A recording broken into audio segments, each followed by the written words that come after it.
First Maccabees chapter 1. After Alexander, son of Philip the Macedonian, who came from the land of Kittim, had defeated King Darius of the Persians and the Medes, he succeeded him as king. He had previously become king of Greece. He fought many battles, conquered strongholds, and put to death the kings of the earth. He advanced to the ends of the earth and plundered many nations. When the earth became quiet before him, he was exalted, and his heart was lifted up. He gathered a very strong army and ruled over countries, nations, and princes, and they became tributary to him. After this he fell sick and perceived that he was dying. So he summoned his most honored officers, who had been brought up with him from youth, and divided his kingdom among them while he was still alive. And after Alexander had reigned 12 years, he died. Then his officers began to rule, each in his own place.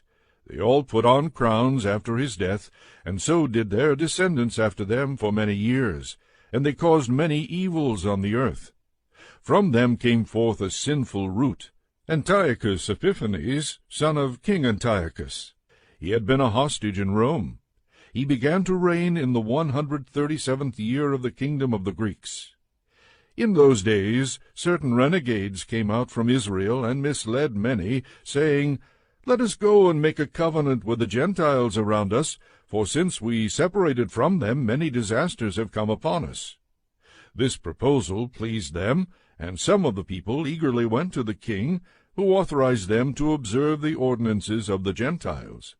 So they built a gymnasium in Jerusalem according to Gentile custom, and removed the marks of circumcision, and abandoned the holy covenant. They joined with the Gentiles, and sold themselves to do evil.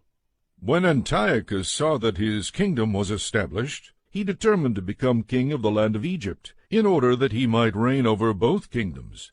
So he invaded Egypt with a strong force, with chariots and elephants and cavalry, and with a large fleet. He engaged King Ptolemy of Egypt in battle, and Ptolemy turned and fled before him, and many were wounded and fell. They captured the fortified cities in the land of Egypt, and he plundered the land of Egypt. After subduing Egypt, Antiochus returned in the 143rd year. He went up against Israel, and came to Jerusalem with a strong force. He arrogantly entered the sanctuary, and took the golden altar, the lampstand for the light, and all its utensils. He took also the table for the bread of the presence, the cups for drink offerings, the bowls, the golden censers, the curtain, the crowns, and the gold decoration on the front of the temple. He stripped it all off. He took the silver and the gold and the costly vessels. He took also the hidden treasures that he found. Taking them all, he went into his own land. He shed much blood and spoke with great arrogance. Israel mourned deeply in every community. Rulers and elders groaned. Young women and young men became faint. The beauty of the women faded. Every bridegroom took up the lament. She who sat in the bridal chamber was mourning. Even the land trembled for its inhabitants, and all the house of Jacob was clothed with shame. 2 years later the king sent to the cities of Judah a chief collector of tribute, and he came to Jerusalem with a large force. Deceitfully he spoke peaceable words to them, and they believed him, but he suddenly fell upon the city, dealt it a severe blow, and destroyed many people of Israel. He plundered the city, burned it with fire, and tore down its houses and its surrounding walls. They took captive the women and children, and seized the livestock. Then they fortified the city of David with a great strong wall and strong towers, and it became their citadel. They stationed there a sinful people, men who were renegades. These strengthened their position. They stored up arms and food, and collecting the spoils of Jerusalem, they stored them there, and became a great menace. For the citadel became an ambush against the sanctuary, an evil adversary of Israel at all times. On every side of the sanctuary they shed innocent blood. They even defiled the sanctuary. Because of them the residents of Jerusalem fled. She became a dwelling of strangers. She became strange to her offspring, and her children forsook her. Her sanctuary became desolate like a desert. Her feasts were turned into mourning, her Sabbaths into a reproach, her honor into contempt. Her dishonor now grew as great as her glory. Her exaltation was turned into mourning. Then the king wrote to his whole kingdom that all should be one people, and that all should give up their particular customs. All the Gentiles accepted the command of the king. Many even from Israel gladly adopted his religion. They sacrificed to idols and profaned the Sabbath. And the king sent letters by messengers to Jerusalem and the towns of Judah. He directed them to follow customs strange to the land, to forbid burnt offerings and sacrifices and drink offerings in the sanctuary, to profane Sabbaths and festivals, to defile the sanctuary and the priests, to build altars and sacred precincts and shrines for idols, to sacrifice swine and other unclean animals, and to leave their sons uncircumcised. They were to make themselves abominable by everything unclean and profane, so that they would forget the law and change all the ordinances. He added, "And whoever does not obey the command of the king shall die." In such words he wrote to his whole kingdom. He appointed inspectors over all the people, and commanded the towns of Judah to offer sacrifice, town by town. Many of the people, everyone who forsook the law, joined them, and they did evil in the land. They drove Israel into hiding in every place of refuge they had. Now on the 15th day of Kislev, in the 145th year, they erected a desolating sacrilege on the altar of burnt offering. They also built altars in the surrounding towns of Judah, and offered incense at the doors of the houses and in the streets. The books of the law that they found they tore to pieces and burned with fire. Anyone found possessing the book of the covenant, or anyone who adhered to the law, was condemned to death by decree of the king. They kept using violence against Israel, against those who were found month after month in the towns. On the 25th day of the month they offered sacrifice on the altar that was on top of the altar of burnt offering. According to the decree, they put to death the women who had their children circumcised, and their families and those who circumcised them, and they hung the infants from their mothers' necks. But many in Israel stood firm, and were resolved in their hearts not to eat unclean food. They chose to die rather than to be defiled by food, or to profane the holy covenant. And they did die. Very great wrath came upon Israel. 1 Maccabees chapter 2. In those days Mattathias, son of John, son of Simeon, a priest of the family of Joarib, moved from Jerusalem and settled in Modin. He had 5 sons, John surnamed Gaddai, Simon called Thasai, Judas called Maccabeus, Eleazar called Avaran, and Jonathan called Apphus. He saw the blasphemies being committed in Judah and Jerusalem, and said, "Alas! Why was I born to see this, the ruin of my people, the ruin of the holy city, and to live there when it was given over to the enemy, the sanctuary given over to aliens? Her temple has become like a person without honor. Her glorious vessels have been carried into exile. Her infants have been killed in her streets, her youths by the sword of the foe. What nation has not inherited her palaces, and has not seized her spoils? All her adornment has been taken away. No longer free, she has become a slave. And see, our holy place, our beauty, and our glory have been laid waste. The Gentiles have profaned them. Why should we live any longer?" Then Mattathias and his sons tore their clothes, put on sackcloth, and mourned greatly. The king's officers, who were enforcing the apostasy, came to the town of Modin to make them offer sacrifice. Many from Israel came to them, and Mattathias and his sons were assembled. Then the king's officers spoke to Mattathias as follows, "You are a leader, honored and great in this town, and supported by sons and brothers. Now be the first to come and do what the king commands, as all the Gentiles and the people of Judah and those that are left in Jerusalem have done. Then you and your sons will be numbered among the friends of the king, and you and your sons will be honored with silver and gold and many gifts." But Mattathias answered and said in a loud voice, "Even if all the nations that live under the rule of the king obey him, and have chosen to obey his commandments, every one of them abandoning the religion of their ancestors, I and my sons and my brothers will continue to live by the covenant of our ancestors. Far be it from us to desert the law and the ordinances. We will not obey the king's words by turning aside from our religion to the right hand or to the left." When he had finished speaking these words, a Jew came forward in the sight of all to offer sacrifice on the altar in Modin, according to the king's command. When Mattathias saw it, he burned with zeal, and his heart was stirred. He gave vent to righteous anger. He ran and killed him on the altar. At the same time he killed the king's officer, who was forcing them to sacrifice, and he tore down the altar. Thus he burned with zeal for the law, just as Phinehas did against Zimri, son of Selu. Then Mattathias cried out in the town with a loud voice, saying, "Let every one who is zealous for the law and supports the covenant come out with me."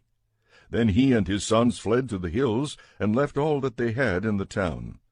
At that time many who were seeking righteousness and justice went down to the wilderness to live there, they, their sons, their wives, and their livestock, because troubles pressed heavily upon them. And it was reported to the king's officers, and to the troops in Jerusalem, the city of David, that those who had rejected the king's command had gone down to the hiding places in the wilderness. Many pursued them and overtook them. They encamped opposite them and prepared for battle against them on the Sabbath day. They said to them, "Enough of this. Come out and do what the king commands, and you will live." But they said, "We will not come out, nor will we do what the king commands, and so profane the Sabbath day." Then the enemy quickly attacked them. But they did not answer them, or hurl a stone at them, or block up their hiding places. For they said, "Let us all die in our innocence. Heaven and earth testify for us that you are killing us unjustly." So they attacked them on the Sabbath, and they died, with their wives and children and livestock, to the number of 1,000 persons. When Mattathias and his friends learned of it, they mourned for them deeply, and all said to their neighbors, "If we all do as our kindred have done, and refuse to fight with the Gentiles for our lives and for our ordinances, they will quickly destroy us from the earth."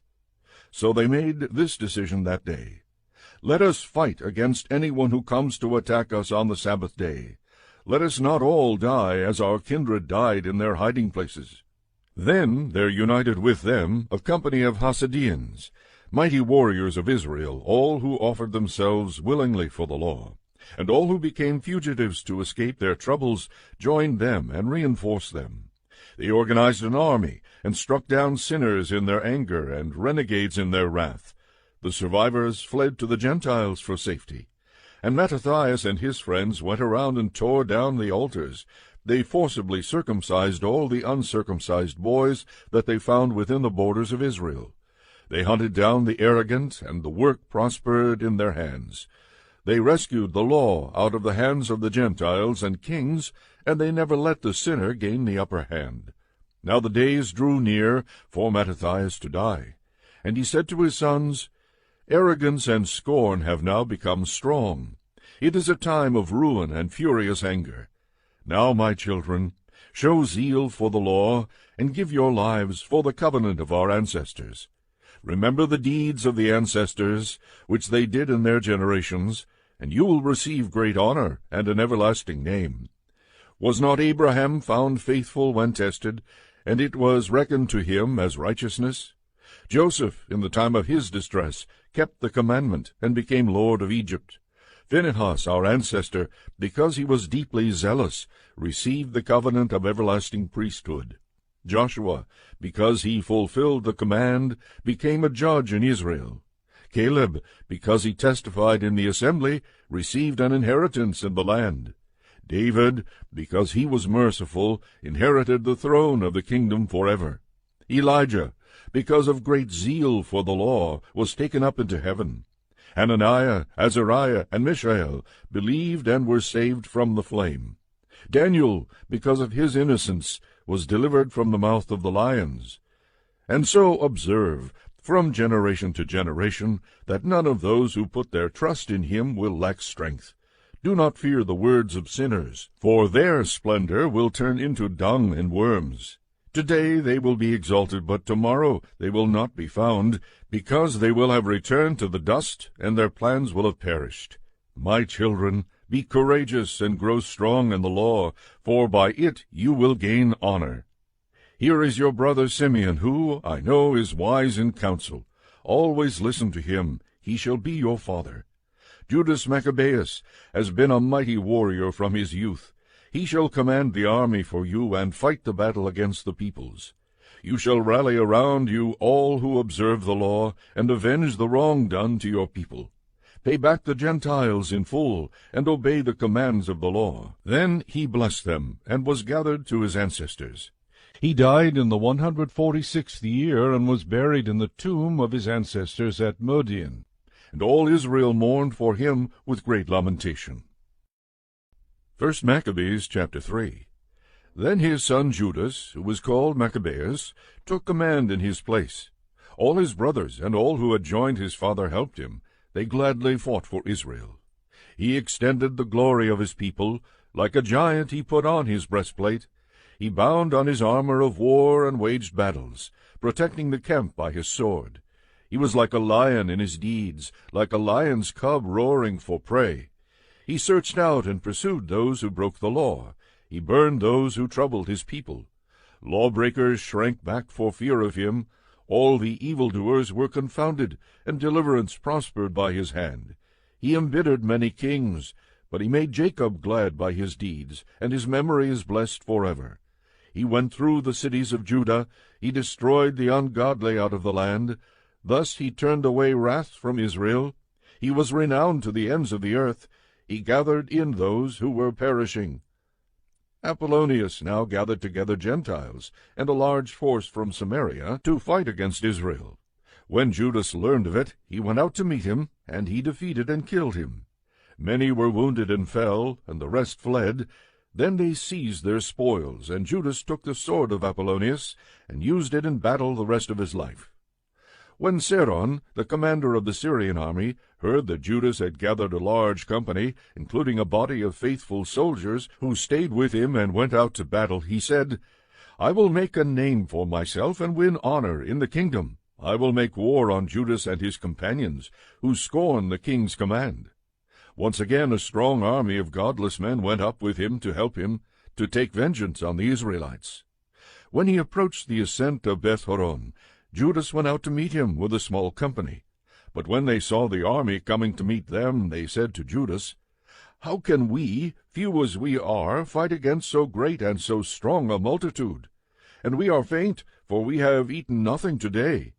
Judas replied, It is easy for many to be hemmed in by few, for in the sight of heaven there is no difference between saving by many or by few. It is not on the size of the army that victory in battle depends, but strength comes from heaven. They come against us in great insolence and lawlessness, to destroy us and our wives and our children, and to despoil us. But we fight for our lives and our laws. He himself will crush them before us. As for you, do not be afraid of them. When he finished speaking, he rushed suddenly against Seron and his army, and they were crushed before him. They pursued them down the descent of Beth-horon to the plain. 800 of them fell, and the rest fled into the land of the Philistines. Then Judas and his brothers began to be feared, and terror fell on the Gentiles all around them. His fame reached the king, and the Gentiles talked of the battles of Judas. When King Antiochus heard these reports, he was greatly angered, and he sent and gathered all the forces of his kingdom, a very strong army. He opened his coffers, and gave a year's pay to his forces, and ordered them to be ready for any need. Then he saw that the money in the treasury was exhausted, and that the revenues from the country were small because of the dissension and disaster that he had caused in the land by abolishing the laws that had existed from the earliest days. He feared that he might not have such funds as he had before for his expenses, and for the gifts that he used to give more lavishly than preceding kings. He was greatly perplexed in mind. Then he determined to go to Persia and collect the revenues from those regions and raise a large fund. He left Lysias, a distinguished man of royal lineage, in charge of the king's affairs from the river Euphrates to the borders of Egypt. Lysias was also to take care of his son Antiochus until he returned. And he turned over to Lysias half of his forces and the elephants, and gave him orders about all that he wanted done. As for the residents of Judea and Jerusalem, Lysias was to send a force against them to wipe out and destroy the strength of Israel and the remnant of Jerusalem. He was to banish the memory of them from the place, settle aliens in all their territory, and distribute their land by lot. Then the king took the remaining half of his forces, and left Antioch, his capital, in the 147th year. He crossed the Euphrates River, and went through the upper provinces. Lysias chose Ptolemy, son of Doramenes, and Nicanor and Gorgias, able men among the friends of the king, and sent with them 40,000 infantry, and 7,000 cavalry to go into the land of Judah and destroy it, as the king had commanded. So they set out with their entire force, and when they arrived, they encamped near Emmaus in the plain. When the traders of the region heard what was said to them, they took silver and gold in immense amounts, and fetters, and went to the camp to get the Israelites for slaves. And forces from Syria and the land of the Philistines joined with them. Now Judas and his brothers saw that misfortunes had increased, and that the forces were encamped in their territory. They also learned what the king had commanded to do to the people to cause their final destruction. But they said to one another, "Let us restore the ruins of our people, and fight for our people and the sanctuary." So the congregation assembled to be ready for battle, and to pray and ask for mercy and compassion. Jerusalem was uninhabited like a wilderness. Not one of her children went in or out. The sanctuary was trampled down, and aliens held the citadel. It was a lodging place for the Gentiles. Joy was taken from Jacob, the flute and the harp ceased to play. Then they gathered together and went to Mizpah, opposite Jerusalem, because Israel formerly had a place of prayer in Mizpah. They fasted that day, put on sackcloth, and sprinkled ashes on their heads, and tore their clothes. And they opened the book of the law to inquire into those matters about which the Gentiles consulted the likenesses of their gods. They also brought the vestments of the priesthood, and the first fruits, and the tithes. And they stirred up the Nazarites, who had completed their days. And they cried aloud to heaven, saying, "What shall we do with these? Where shall we take them? Your sanctuary is trampled down and profaned, and your priests mourn in humiliation. Here the Gentiles are assembled against us to destroy us. You know what they plot against us. How will we be able to withstand them if you do not help us?" Then they sounded the trumpets and gave a loud shout. After this Judas appointed leaders of the people, in charge of thousands and hundreds and fifties and tens. Those who were building houses, or were about to be married, or were planting a vineyard, or were faint-hearted, he told to go home again, according to the law. Then the army marched out and encamped to the south of Emmaus. And Judas said, "Arm yourselves and be courageous. Be ready early in the morning to fight with these Gentiles who have assembled against us to destroy us and our sanctuary. It is better for us to die in battle than to see the misfortunes of our nation and of the sanctuary. But as his will in heaven may be, so shall he do." 1 Maccabees, chapter 4. Now Gorgias took 5,000 infantry and 1,000 picked cavalry, and this division moved out by night to fall upon the camp of the Jews and attack them suddenly. Men from the citadel were his guides. But Judas heard of it, and he and his warriors moved out to attack the king's force in Emmaus, while the division was still absent from the camp. When Gorgias entered the camp of Judas by night, he found no one there. So he looked for them in the hills, because he said, "These men are running away from us." At daybreak Judas appeared in the plain with 3,000 men, but they did not have armor and swords such as they desired. And they saw the camp of the Gentiles, strong and fortified, with cavalry all around it, and these men were trained in war. But Judas said to those who were with him, "Do not fear their numbers, or be afraid when they charge. Remember how our ancestors were saved at the Red Sea, when Pharaoh with his forces pursued them. And now let us cry to heaven, to see whether he will favor us and remember his covenant with our ancestors, and crush this army before us today. Then all the Gentiles will know that there is one who redeems and saves Israel." When the foreigners looked up and saw them coming against them, they went out from their camp to battle. Then the men with Judas blew their trumpets and engaged in battle. The Gentiles were crushed and fled into the plain, and all those in the rear fell by the sword. They pursued them to Gazara, and to the plains of Idumea, and to Azotus and Jamnia, and 3,000 of them fell. Then Judas and his force turned back from pursuing them, and he said to the people, "Do not be greedy for plunder, for there is a battle before us. Gorgias and his force are near us in the hills. But stand now against our enemies and fight them, and afterward seize the plunder boldly." Just as Judas was finishing this speech, a detachment appeared coming out of the hills. They saw that their army had been put to flight, and that the Jews were burning the camp, for the smoke that was seen showed what had happened. When they perceived this, they were greatly frightened, and when they also saw the army of Judas drawn up in the plain for battle, they all fled into the land of the Philistines. Then Judas returned to plunder the camp, and they seized a great amount of gold and silver, and cloth dyed blue and sea purple, and great riches. On their return they sang hymns and praises to heaven. For he is good, for his mercy endures forever. Thus Israel had a great deliverance that day. Those of the foreigners who escaped went and reported to Lysias all that had happened. When he heard it, he was perplexed and discouraged, for things had not happened to Israel as he had intended, nor had they turned out as the king had ordered. But the next year he mustered 60,000 picked infantry and 5,000 cavalry to subdue them. They came into Idumea and encamped at Bethzur, and Judas met them with 10,000 men. When he saw that their army was strong, he prayed, saying, "Blessed are you, O Savior of Israel, who crushed the attack of the mighty warrior by the hand of your servant David, and gave the camp of the Philistines into the hands of Jonathan son of Saul, and of the man who carried his armor. Hem in this army by the hand of your people Israel, and let them be ashamed of their troops and their cavalry. Fill them with cowardice, melt the boldness of their strength, let them tremble in their destruction. Strike them down with the sword of those who love you, and let all who know your name praise you with hymns." Then both sides attacked, and there fell of the army of Lysias 5,000 men. They fell in action. When Lysias saw the rout of his troops, and observed the boldness that inspired those of Judas, and how ready they were either to live or to die nobly, he withdrew to Antioch, and enlisted mercenaries, in order to invade Judea again with an even larger army.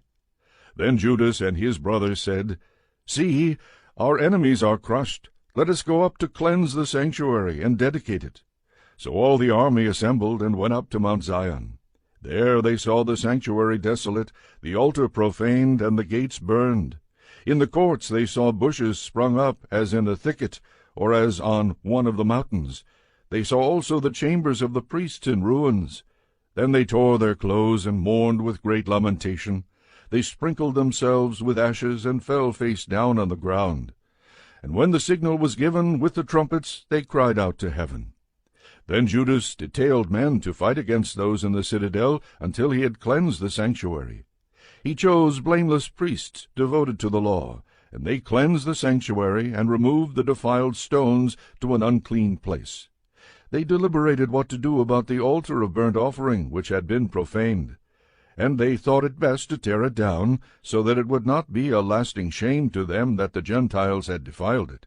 So they tore down the altar, and stored the stones in a convenient place on the temple hill, until a prophet should come to tell what to do with them.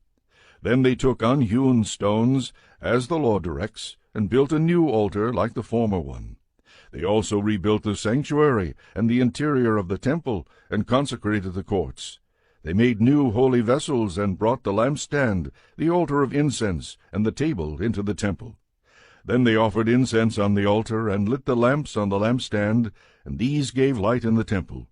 They placed the bread on the table, and hung up the curtains. Thus they finished all the work they had undertaken. Early in the morning, on the 25th day of the 9th month, which is the month of Kislev, in the 148th year, they rose and offered sacrifice, as the law directs, on the new altar of burnt offering that they had built. At the very season, and on the very day that the Gentiles had profaned it, it was dedicated with songs and harps and lutes and cymbals. All the people fell on their faces and worshipped and blessed heaven, who had prospered them. So they celebrated the dedication of the altar for 8 days, and joyfully offered burnt offerings. They offered a sacrifice of well-being and a thanksgiving offering. They decorated the front of the temple with golden crowns and small shields. They restored the gates and the chambers for the priests, and fitted them with doors. There was very great joy among the people, and the disgrace brought by the Gentiles was removed. Then Judas and his brothers and all the assembly of Israel determined that every year at that season the days of dedication of the altar should be observed with joy and gladness for 8 days, beginning with the 25th day of the month of Kislev.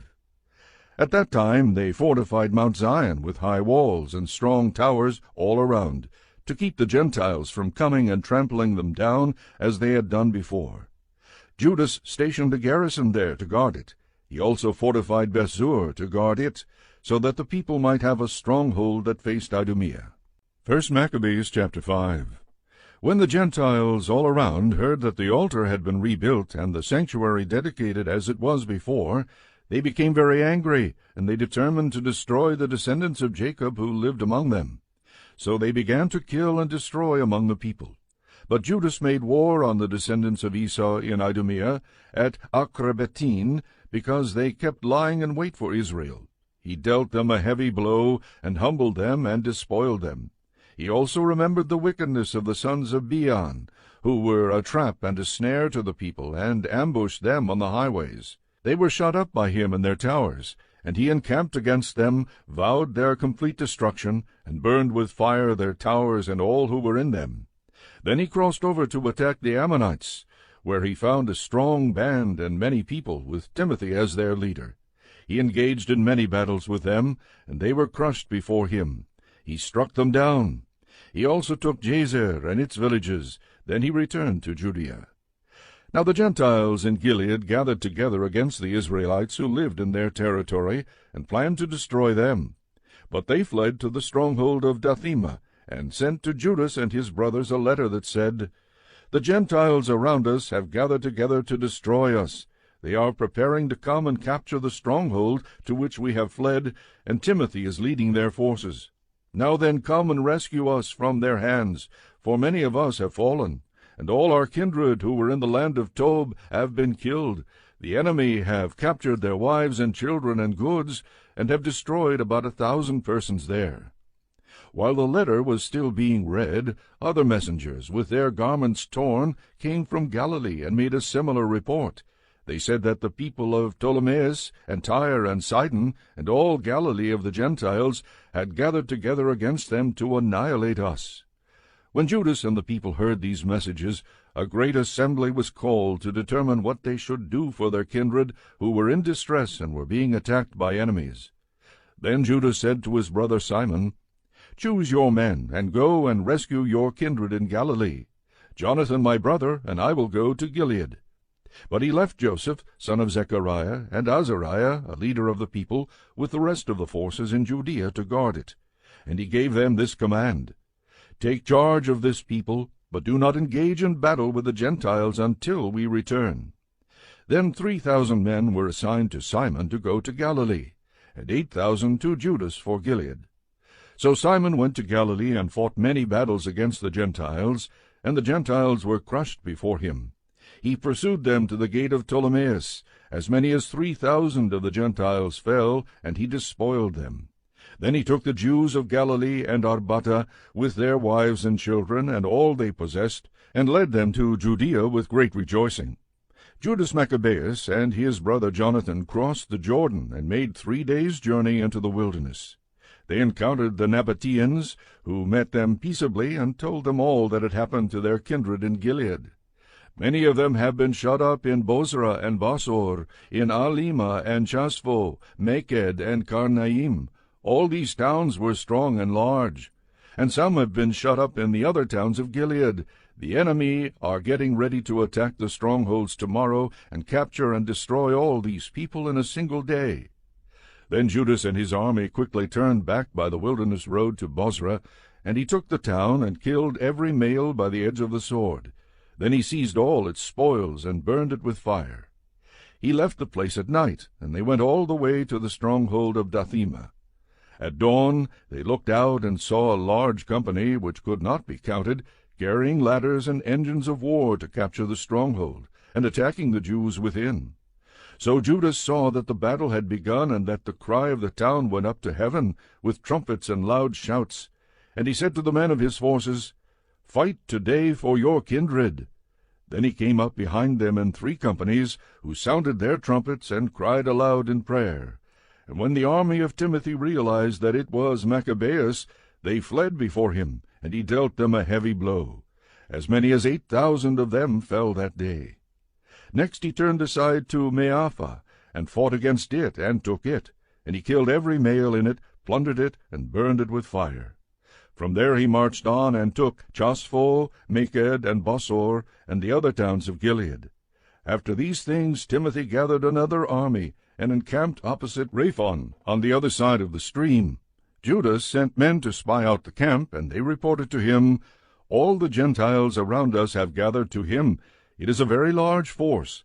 They also have hired Arabs to help them, and they are encamped across the stream, ready to come and fight against you." And Judas went to meet them. Now as Judas and his army drew near to the stream of water, Timothy said to the officers of his forces, "If he crosses over to us first, we will not be able to resist him, for he will surely defeat us. But if he shows fear and camps on the other side of the river, we will cross over to him and defeat him." When Judas approached the stream of water, he stationed the officers of the army at the stream, and gave them this command: "Permit no one to encamp, but make them all enter the battle." Then he crossed over against them first, and the whole army followed him.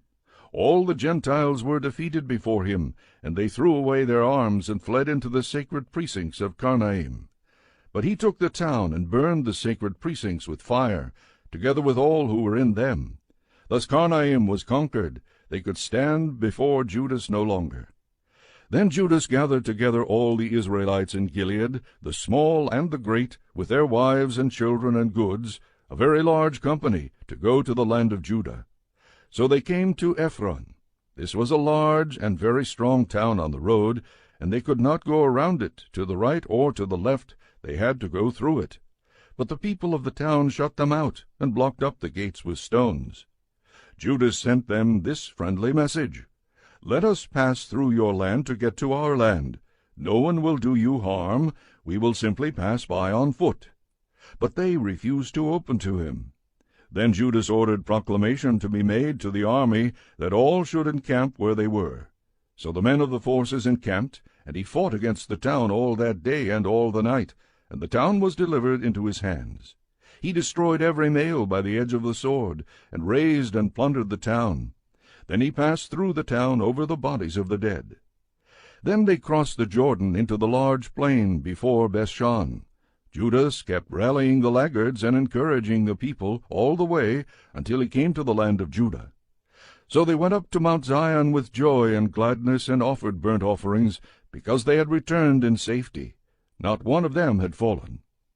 Now while Judas and Jonathan were in Gilead, and their brother Simon was in Galilee before Ptolemais, Joseph son of Zechariah and Azariah, the commanders of the forces, heard of their brave deeds and of the heroic war they had fought. So they said, "Let us also make a name for ourselves. Let us go and make war on the Gentiles around us." So they issued orders to the men of the forces that were with them, and marched against Jamnia. Gorgias and his men came out of the town to meet them in battle. Then Joseph and Azariah were routed, and were pursued to the borders of Judea. As many as 2,000 of the people of Israel fell that day. Thus the people suffered a great rout, because, thinking to do a brave deed, they did not listen to Judas and his brothers. But they did not belong to the family of those men through whom deliverance was given to Israel. The man Judas and his brothers were greatly honored in all Israel, and among all the Gentiles, wherever their name was heard. People gathered to them and praised them. Then Judas and his brothers went out and fought the descendants of Esau in the land to the south. He struck Hebron and its villages, and tore down its strongholds, and burned its towers on all sides. Then he marched off to go into the land of the Philistines, and passed through Marissa. On that day some priests, who wished to do a brave deed, fell in battle, for they went out to battle unwisely. But Judas turned aside to Azotus in the land of the Philistines.